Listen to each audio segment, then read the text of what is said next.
Eu Boa sou Irma noite. Galhardo. Hoje é dia 10 de novembro e nós estamos aqui para um sarau do projeto Tocantins Poético e Lendário. O projeto Tocantins Poético e Lendário foi contemplado com o prêmio Aldir Blanc Tocantins e é especialmente hoje para os moradores do município de Oliveira de Fátima. Então, a gente traz esse projeto com o objetivo de fazer a literatura tocantinense ser conhecida, com o objetivo de levar a literatura tocantinense para as pessoas, para o mundo, porque o Tocantins é um estado novo, relativamente novo, tem apenas 3 décadas de existência, e as suas narrativas ainda estão sendo construídas. O tocantinense mal conhece o seu escritor, mal conhece o seu poeta, e nós sabemos que todo povo ama o seu poeta. Então, um dos objetivos deste projeto é exatamente fazer com que a literatura tocantinense seja reconhecida, fazer com que haja uma apropriação dessa literatura e, dessa forma, consequentemente, fazer com que haja também o fortalecimento da identidade cultural do Tocantins, porque nós sabemos que o que fortalece a identidade cultural de um povo é exatamente as suas manifestações culturais. E dentre as manifestações culturais, a literatura brada, né, brilha como uma estrela gigante, as narrativas têm um cunho de unificar povos, as narrativas têm um cunho político em um determinado local. Se a gente parar para pensar, o hino nacional, por exemplo, é uma coisa que nos unifica, não é? A mesma coisa quando o Estado está começando, as pessoas se preocupam em produzir os mitos, produzir as suas narrativas, os seus mitos fundadores, porque essas histórias vão unificar essas pessoas. Em estado de calamidade, em situações assim de desencanto, a literatura vem exatamente para lembrar que aquelas pessoas fazem parte de um todo, que elas não estão sozinhas e que elas têm um ideal em comum. No caso, o amor pelo lugar. Então, a gente não percebe, mas o poeta ele tem um papel social imenso, porque além disso aí, né, de produzir narrativas que unificam as pessoas, ele também é um testemunho ocular, é aquela pessoa que registra os elementos de um povo de uma determinada época, e o historiador, às vezes, ele não consegue chegar e relatar coisas que a literatura consegue. Então, para a pesquisa, a literatura é necessária. Vocês entenderam? Quando alguém, um antropólogo, o historiador vai pesquisar um povo, se esse povo produziu literatura, é muito mais fácil de conduzir essa pesquisa, porque a literatura vai complementar, ela vai mostrar detalhes que, às vezes, a antropologia ou a história não conseguiu abarcar. E a literatura fala muito e fala, inclusive, nas entrelinhas, né? Então, tem um papel social muito grande. O poeta é uma pessoa que muito contribui para a comunidade. Diferente do que a gente pensa, né? A gente tem mania de achar que a poesia é devaneio, que o poeta não é uma pessoa tão importante. É tão importante quanto um historiador, é tão importante quanto um sociólogo, quanto um antropólogo, quanto um médico, né? Enquanto o médico cuida da saúde da pessoa, da longevidade do ser, o poeta, o escritor, cuida da longevidade da cultura. Boa noite, Nani! Boa noite, mãe da Nani! Que coisa linda! Sejam bem-vindas. De nada, beijo. Que bom que vocês estão aqui. Pois é, a gente está apresentando um pouco aqui da literatura tocantinense, vou mostrar alguns autores, bons escritores, que fazem parte da nossa literatura, porque, como eu disse, um dos objetivos do projeto é exatamente apresentar a literatura tocantinense, é fazer com que o mundo conheça os escritores, conheça as narrativas do Tocantins. Então, nós temos aqui muita coisa boa. Vocês aí de Oliveira de Fátima vão receber 65 exemplares de livros de literatura tocantinense para as bibliotecas. Dessa forma, vocês vão poder ir na biblioteca e conhecer um pouco mais dessa literatura tão importante aqui para a nossa realidade, tão importante para o fortalecimento da identidade cultural do nosso Estado. Então, eu vou começar lendo um poema do nosso querido Osmar Casagrande, que é um poeta que mora aqui em Palmas e que é da Academia Palmense de Letras. O Osmar Casagrande escreve lindamente e eu vou escolher, vou abrir assim aleatoriamente, porque qualquer poema dele é bom. Então, olha, eu vou ler Pão e Arte. Passeio no shopping, lambo com a testa o nu das mulheres, explícito, em olhos sobre tela. Estico os olhos gulosos, famélicos, para as delícias da terra. Doce de goiaba em pote, doce de banana em barra, fina casca de laranja açucarada, nada detém o meu desejo. Então, este livro, Pão e Arte, aliás, esse poema Pão e Arte, é deste livro aqui, A Casa, Incômodos Diversos, do Osmar Casagrande. Então, agora, quem é que lê o próximo poema? Vamos lá, quem se habilita? Eu posso ler.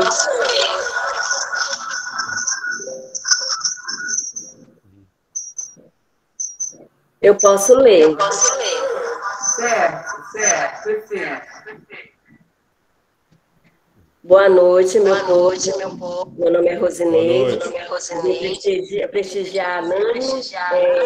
Então, vamos lá, comecemos, né? Solitária Cunhã, de Odir Rocha. Solitárias bacabas no cerrado. Buriti... Lê mais alto um pouquinho, tá baixinho. Ai, meu Deus. Então, assim, eu vou dar... Ah, tá ótimo agora. Ah, tá bom? Ficou. Certo. Solitária Cunhã, Odir Rocha. Solitárias bacabas no cerrado, buritis à beira do brejo, gameleiras frondosas, ipês floridos adornando a aldeia, aglomerados em graciosa. Fumaça grafite e espiral, brotando da comieira da oca, no aspecto sereno e na ausência de vento. Sol a pino, fascinante com um facho, muito claro, alumiando o cume das árvores, produzindo bizarras sombras, folhas novas de bananeira brava, esparramadas no chão, abrigando o corpo nu, desejoso e gracioso da solitária Cunhã. O Odir Rocha maravilhoso, né? O Odir Rocha é um poeta que já foi prefeito aqui de Palmas, ele é da Academia Palmense de Letras, e ele é médico.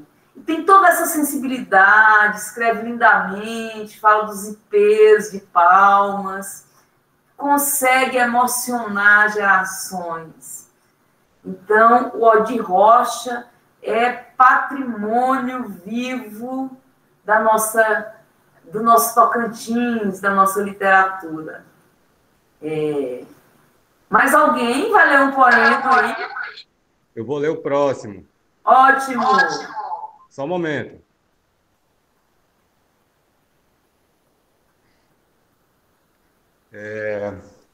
Rasgada a grossa veste, brinco branco o algodão, nos dedos silenciosos que lhes delicia o âmago. Batido vira nuvem, e se deita no balaio, ciente do novo corte, o seu destino rodando. Roda na roda ou no fuso, faz-se infinito em fios. O algodão que se fia faz maciez das redes, traçando rendas e rodas. Eva semeia os sumos e cria novos rostos. Muda o mundo em silêncio, com o suor dos seus restos. É Belinha, não é? Isabel Neves, não é?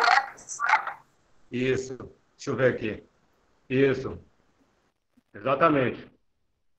Muito bom. A Isabel Neves é maravilhosa. Eu tenho, inclusive, um livro dela aqui. Ó, Fardo Florido. É da Isabel Neves. Essa autora. Que ele Isabel acabou de Dias. ler o Correio. Muito bom. Agora nós vamos falar. Eu?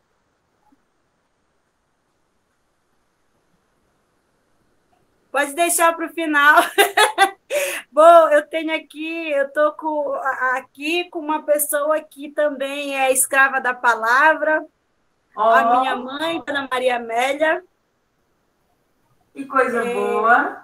Maravilhosa, uma excelente contadora de história, e ela não podia deixar de participar. E ela está aqui muito feliz com a cantiga de Andar Junto, que ela vai ler agora. Minha mãe... Vamos ouvir. Ah, tá. Ela gostou muito mesmo de Osmar Casagrande. O entalhe do verso. Osmar Casagrande. Artesã e cascadura, moldo a palavra a machado, e para tanto uso a palavra madeira, o pau verbo lascado. Escavo palavras nas raízes das cascas, moles ou duras, nos cernes teimosos, nos galhos desfolhados, motos desflorados. Artesã da palavra, faço versos em talhe profundo, na plasticidade da palavra mundo. Agitador ou louco, transformo em vida o lenho morto, e em expressão o belo, o pau torto, artesã, cascadura, agitador e louco, poeta de tudo sou um pouco. Muito bom, viva minha mãe! Irmã, maravilhoso. A minha mãe se identificou muito com isso, porque ela é artesã, ela trabalha com flor, com folhas, no peso, e trabalha com palavra. Muito bom, muito bom. Mãe. Perfeito. É verdade, eu trabalho com ervas, com casca, com folhagem, com essas coisas que as herveiras do Vero Peso faz, né? Eu também faço, que eu tenho uma barraca lá. Que coisa boa! Muito obrigada! Agora a gente vai ouvir... Deixa eu ver quem vai falar agora. A Luana? Oi! Boa noite! Bem-vinda! É a Luana que fala agora? Olá! Pois não, Luana? Fala! Eu vou ler um poema da... Deixa eu ver o nome da moça. O poema se chama Palmas. Fim da tarde em Palmas, o movimento levíssimo das ondas do lago, sob um céu de sol em repouso, vai dando nova forma ao meu coração. O som dos pássaros evidencia que algo da floresta, aniquilada pelas águas, sobreviveu. multidão de paus úmidos, de árvores que apodrecem, avançando em direção à superfície. O resto, todo o entorno, silêncio. Meus desesperos se dissolvem sem nome. A vida, afinal, tem um ritmo que se impõe. O querer sofre duros golpes.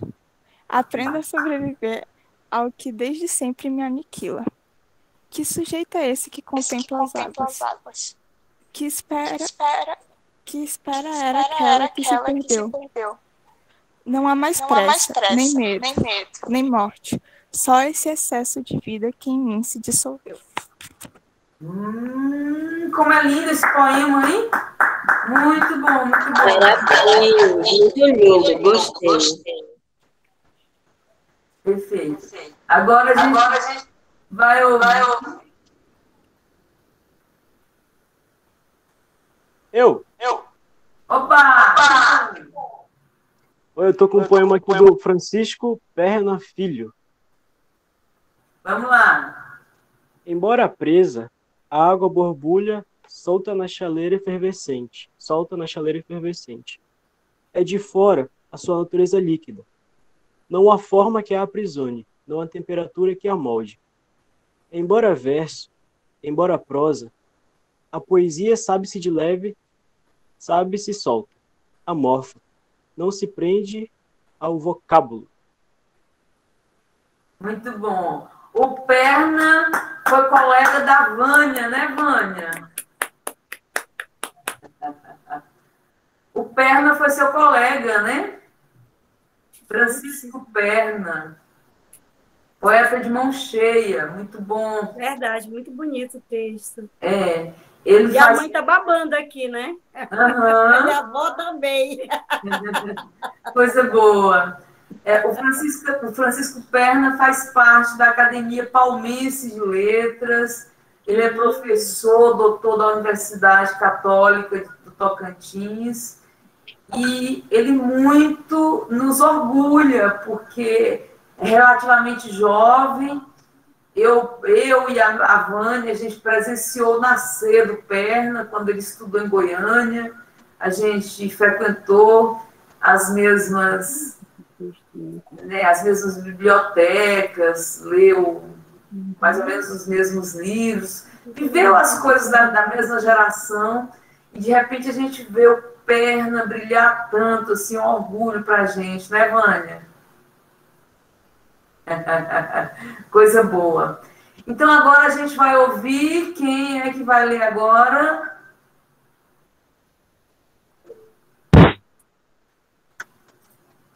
Eu já posso, eu tô ansiosa. Tá bom, eu vou ler um poema. Boa noite a todos. Boa noite. É um poema do Francisco Perna e ele se chama Autobiografia. Nasci, tomei conhecimento do mundo e de mim, além dos outros, somente eu. A contabilizar os dias, os goles e os livros, a jurar amores, as cartomantes, a correr sem medo, sem dinheiro e sem rumo, espantava a velhice, escovando as horas. Quando cresci, fui jogado no mundo, bati com a cabeça na vaidade alheia, conheci mulheres e espelhos, e descobri-me sobrevivente ao brindar com o inimigo. Acumulei perdas e desilusões. Talvez, por ter nascido bem mais tarde, não me calaram a voz. Chorei, persegui amores, como os cães do interior perseguem carros, uma luta vã. Sobrevivi, tive bem mais sorte do que o latim. Historicamente, me fizeram na repetição dos dias e dos filhos. Descobri o amor. Gente, o Perna é maravilhoso. Não é à toa que ele está sendo campeão de escolha aqui, né? Eu vou apresentar para vocês agora o Gilson Cavalcante, que é outro poeta vivo, é um poeta bem produtivo aqui do Tocantins. Eu tenho esse livro aqui dele, A Morfina Flor de Morfeu. É o Gilson Cavalcante. Recentemente ele lançou 2 livros. Este ano, olha quanto ele é produtivo. Este ano ele já lançou 2 livros. E ele escreve lindamente. Olha aqui. Ainda a dor com meus martelos vermelhos. Dói, dói mais quem se arde em conselhos. A dor não é instrumento exclusivo da carne. Na alma, a dor é mais profunda, porque arrasta nossos ancestrais por soluços de culpa. Onde a cama e os caminhos? Gilson Cavalcante. Vou ler outra dele, porque ele merece que se leia 2 seguidos. Ele é muito bom. Deus me deu o dom das lágrimas para que eu chore os meus pecados. Deus me deu ombros para suportar o peso do mundo e doer em silêncio. Ele me deu o poder da rima e da agulha, consolo na costura do universo. Deu-me Deus ainda 2 pares de olhos, lâmina e labirinto, na conversão do protesto. O poder da palavra, na poesia corta, desafia, depura. Quem arrisca o ofício dessa escritura? Então tá aí o Gilson Cavalcante, poeta tocantinense, vivo, que muito orgulha o nosso Tocantins. Conheça. Quem lê mais um poema? Eu! Oba! Eu vou ler Cantiga. Ai, Vitória levantou a mão, eu nem levantei, mas Vitória, eu vou continuar.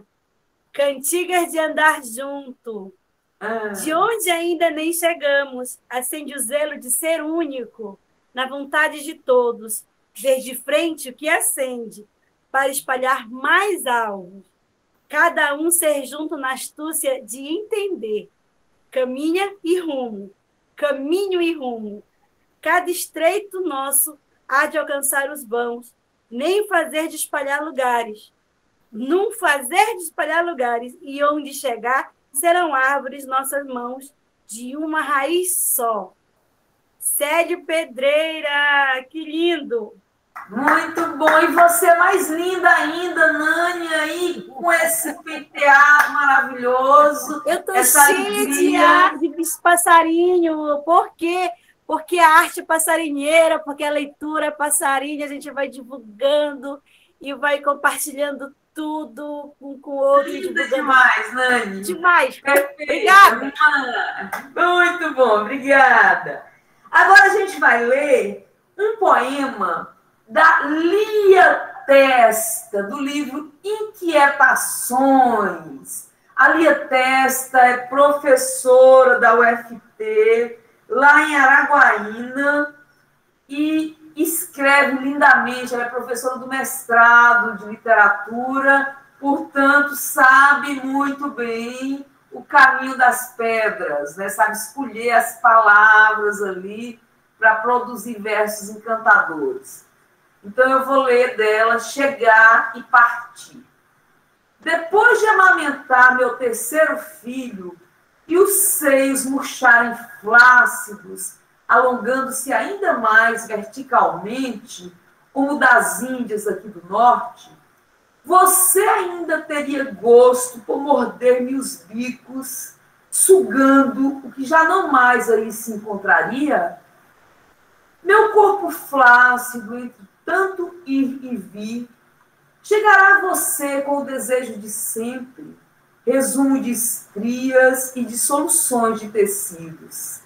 Tantas vezes engravidar e parir, partir e voltar para você, até quase se dissolver.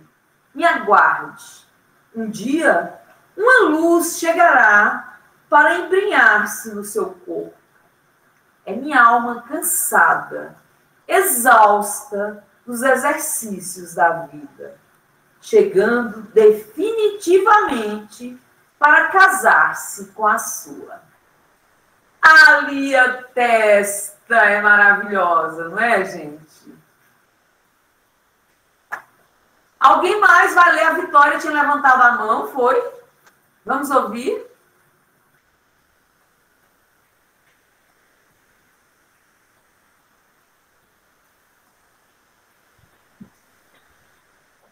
Eu vou ler um poema do Zacarias Martins, Profecia de Androide. Profecia de Androide. Esse mundo que não para, essa vida por um fio. Estamos em cima de um barril de pólvora, quem vai acender o pavio? O amor está biônico, corações mutilados, sentimentos corrompidos, paixões inenarráveis. Seu nome tem nome de um número, célebre de um computador, trabalha, não se cansa, não reclama, não sente dor. Tem como parente próximo um hélice parafuso, e quando ele solta a cabeça, tudo fica confuso. Um potente óleo lubrificante é o seu alimento substancial. Quando come outra coisa, chega até a passar mal. Mas um dia chegou a fatalidade. Alguém acendeu o pavio. E o mundo, que era uma bola, espatifou-se, explodiu. E para uma galáxia distante, foram testes mortais de um planeta chamado Terra, dos tempos longos que não voltam mais. Zacarias Martins é um poeta de Gurupi. Ele é jornalista também e ele escreve muito, é daquelas pessoas frenéticas, agitadíssimas. Zacarias não para, maravilhoso, muito solidário com nós escritores, com a classe dos escritores.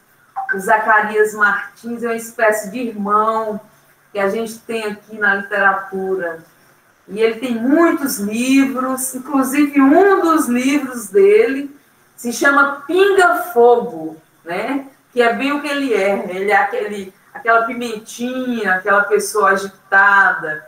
Ele, todos os dias, antes das 6 horas da manhã, ele envia aquele histórico de hoje é dia a dia. E fala de tudo que é aquele dia.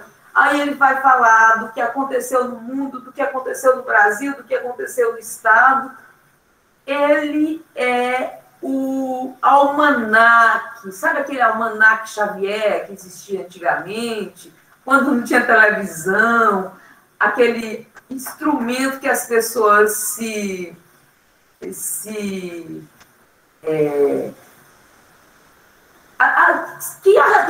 ai meu Deus, que palavra que fugiu agora.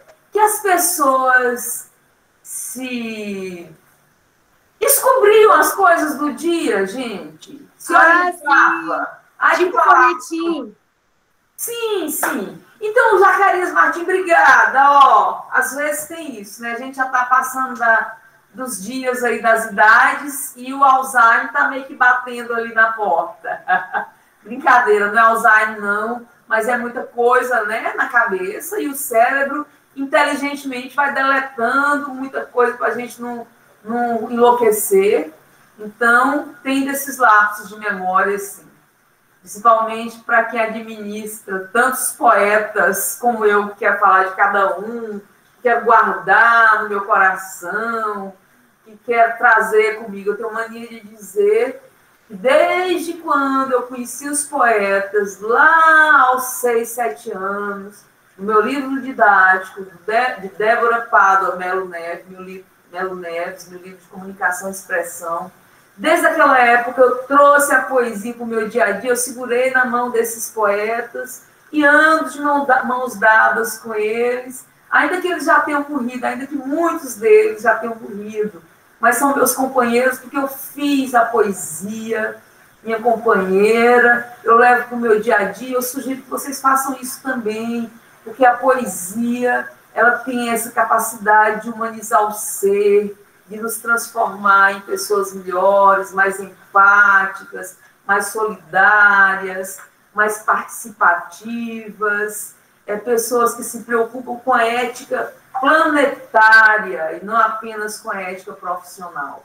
A poesia, ela promove essa transformação na pessoa e a gente que vive clamando por um amanhã melhor, a gente então deve semear a poesia pelo mundo, porque dessa forma a gente vai estar contribuindo para construir cidadãos mais sensíveis, mais politizados, mais conscientes, que vão construir esse amanhã tão desejado por nós. Alguém quer falar mais uns versos, gente? Ou sou eu que vou falar agora? Tem mais alguém aí para ler? Vai ler outro, Luana? Eu posso ler outro aqui. Ótimo. Eu vou ler um agora de Eliane Testa. Perfeito. Janelas d'alma. Janelas, olhares d'almas, outros olhares que correm pelo rosto sem se ver. Escorrem pelo tempo sem saber que o olhar às vezes é cego. Cenários caóticos contendo sangue, sombras, crianças, asfalto negro para olhares de pedras. Grades vendadas, portas fechadas, a viagem da vida enlouquecida, onde deuses imortais não se olham nos olhos. Deuses, como mortais, duplicados olhos, avanços, retrocessos, contrassensos da humanidade, porque o olho pensa que é Deus no templo. Fora da órbita, o nervo óptico já não pulsa mais pelos olhos, já não enxerga mais condenação, pois, sem percepção, o olho seca. De olhos em olhos, de casa em casa, de rua em rua, tudo reflete um olhar, tudo gira ao redor dos olhos. Porém, quando o mundo gira em outros focos, além dos visuais, as janelas da alma se abrem. A Lia Testa. Esse livro é da Lia Testa, muito bom. Eu adoro, inclusive já tinha lido um poema dela aqui antes, né? A Lia Testa é aquela que eu disse que é professora universitária, que é professora de mestrado na Universidade Federal de Araguaína. Ela tem poemas maravilhosos e ela faz também colagens. Vocês estão vendo aqui essa capa? Essa capa é feita de colagem, ela é colagista. Inclusive tem um Instagram, Lia Testa Colagista, e muitos escritores utilizam colagem da Lia Testa para capa de livros, porque as colagens delas são perfeitas para ilustrar em capa de livros. Então, conheçam a literatura da Lia Testa. Eu quero mostrar para você, olha aqui outro livro dela, Guizos da Carne, também é da Lia Testa. Eu quero mostrar para vocês alguns escritores, rapidamente, assim, só para vocês conhecerem um pouquinho mais da nossa literatura. Nós tivemos aqui, que morreu recentemente, o Liberato Costa Póvoa, que deixou uma obra bem vasta. Eu tenho aqui alguns livros dele. Nós temos o Paulo Martins, professor de português, também maravilhoso, escreve crônicas. Nós temos o Alexandre Acâmpora, um poeta de mão cheia, perfeito. O Alexandre Acâmpora, esse livro aqui foi premiado com o prêmio Mazzaropi. É perfeito o Alexandre Acâmpora. Temos aqui o Arésio Soto, que é de Araguaína, que você pode conhecer. Já mostrei o Gilles Cavalcante, já mostrei a Belinha. Temos aqui o Jano Guimarães, que é de Tocantinópolis. Ele trabalha na Universidade Federal de Tocantins e é cordelista. Escreve muitos cordéis, quase que todos os dias. Ele nos apresenta uma obra nova e é muito bom o trabalho dele. Temos aqui o André Gouveia, que é de Tocantinha, que foi o meu aluno, e eu fui uma das responsáveis por semear poesia na vida dele e fazer ele se apaixonar pela linguagem poética. Então, eu tenho um carinho especial para esse poeta aqui, porque eu vi nascer. Eu participei do Brotar, e você pode contribuir para que pessoas, para que poetas surjam a partir dos seus estímulos, né? Vamos semear a poesia por aí. Nós temos aqui a Sueli Rocha, que é uma poetisa de Divinópolis, a última cidade que nós fizemos sarau. Temos aqui o professor Pedro Alberice, que é da Universidade Federal de Tocantins, em Araguaína, excelente escritor também. a Lucelita, Lita Maria, Carretel de Rosas. A Lita Maria lançou recentemente sobre Dora e Dores. É um romance, mas ela tem também O Amor do Gato Tigre, por Charlotte Cachecol, e ela tem também O Canto da Carquideira. É uma escritora da Academia Palmense de Letras, que vale a pena ser lida. Taquaruçu é uma obra da Francisquinha Laranjeira. Nós temos mais aqui, Alexandre Acâmpora, escritos de jornal. E temos muita coisa que você pode acessar aí e descobrir no Instagram Tocantins Poético Lendário. O Instagram Tocantins Poético Lendário tem mais de 300 capas de livros de escritores tocantinenses. Então, você vai lá, conheça, divulgue, ajude a fortalecer a literatura tocantinense, porque dessa forma você está ajudando a fortalecer a identidade cultural desse estado que é tão jovem, o mais jovem do nosso país. Eu acho que a gente vai ficar por aqui. Alguém quer falar alguma coisa mais? Quer falar, Nani? Eu quero te agradecer. Ah, que bom! Por semear, né, essa leitura e por fazer com que muitos poetas surjam a partir das tuas ideias que foram semeadas. Um crescimento muito grande, né, principalmente para o Estado, que é um Estado, como você acabou de dizer, mais novo mesmo, e que com tanta leitura e com tanta coisa boa e com tanta irmã, assim, para poder incentivar. Parabéns! Muito obrigada, Nani.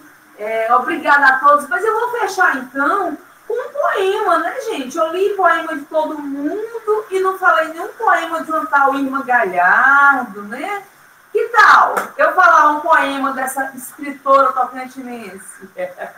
Eu vou falar uns versos que são baseados num poema milenar, numa história milenar. É um conto de fada milenar que eu fiz a minha releitura em forma de verso. Então, a história original se chamava Branca Flor, e os meus versos se chamam Flor Bela que não espanca, que é uma homenagem à poetisa portuguesa Flor Bela Espanca, maravilhosa. Então, vamos lá, e com esses versos eu me despeço de vocês, eu agradeço muito e deixo um grande beijo, tá? Foi assim que me contaram que eu vou contar aqui a história de um bruxo que vivia por ali e de sua filha Flor Bela, que morava em uma cela trancada para não florescer, e que tinha a vida bem triste, das piores que existe, até João aparecer. João, guiado pelo amor, não teve medo da dor e enfrentou o bruxo temido. 3 eram os desafios para quem ousava querer de Flor Bela ser marido. O primeiro era assim: com um copo cheio d'água, subiu uma longa escada, sem pingar nenhum tantinho, para não ter a cabeça cortada nem a vida ceifada como a de um passarinho.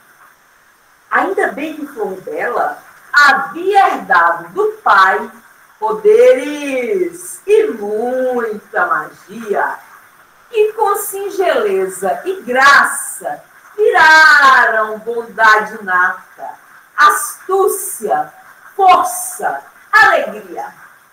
Flor Bela, semeando sal nas gotas que no chão caíam, disse ao pai que era saliva e livrou João de todo mal.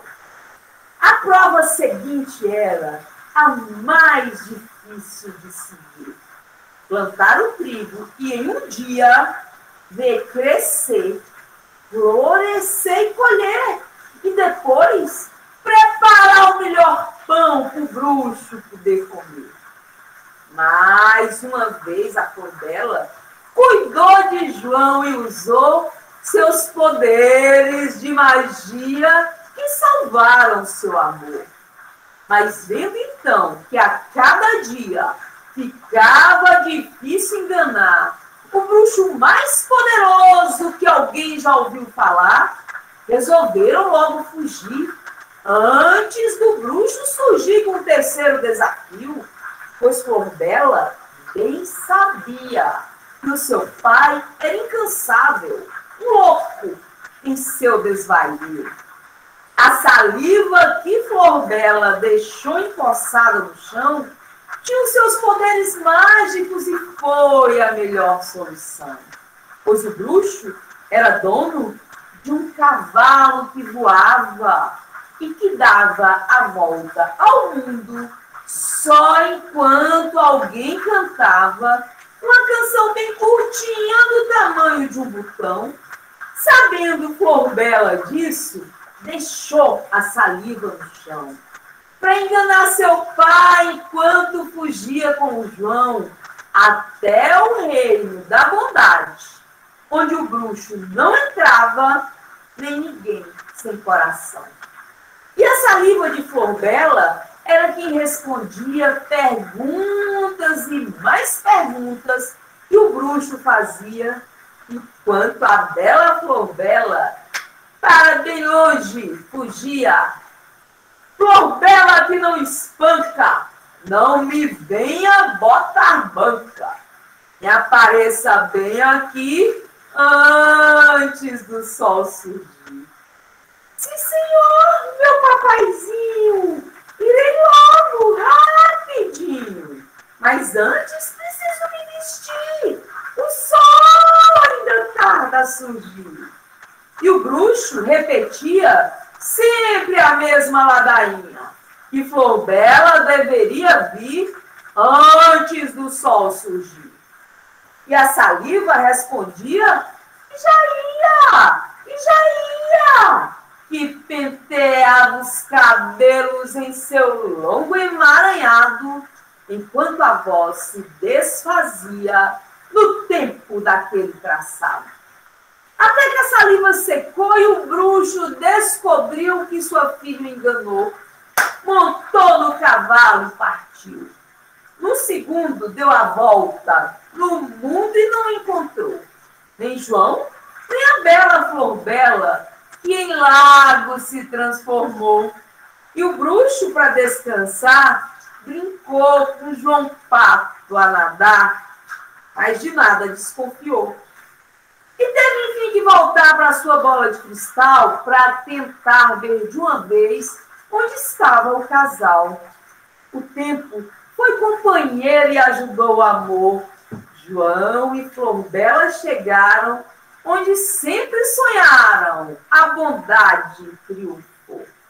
Ali, o bruxo não podia entrar, atacar, perseguir. Era o reino da bondade, da beleza e do porvir. Depois, João viajou para sua terra natal e sua face direita seria o seu grande mal. Ninguém poderia beijá-la. E João prestou atenção. Se protegendo de todos, menos do pequeno cão, foi rolando de alegria que o seu cãozinho querido lambeu-lhe a face direita e o passado foi esquecido. Enquanto Florbela, na janela, via a vida passar, esperando pelo João que se esqueceu de voltar, cantava com Cecília, porém, sem motivo para existir em sua vida incompleta. E precisava de encanto, de ser alegre e não triste, do amor de João Poeta. Florbela sai pelo mundo com um circo a apresentar um espetáculo de animais que a magia fazia falar. E que um belo dia chegou onde morava João Amor. João viu o número de Florbela, até conversou com ela, mas de nada se lembrou. Só que o amor, o amor, O amor bem de mansinho renasceu em sua memória e mostrou toda a história ao longo daquele caminho. Uma galinha que pergunta a um esquecido galo João sobre os desafios do bruxo e a longa perseguição. João, de nada se lembra, até se põe a sorrir, nem supõe ser tão feliz antes do sol surgir. Então a galinha pergunta pelo lindo amor dos dois. O galo lembra e responde. E João lembra logo depois. E aos poucos tudo revive para um João apaixonado. Ele e a bela Flor Bela dão um abraço apertado e começa uma linda festa, daquela que ainda resta naquele reino encantado. É isso, gente. Um grande beijo e até o nosso próximo sarau. Tchau! Obrigada! Tchau! Tchau!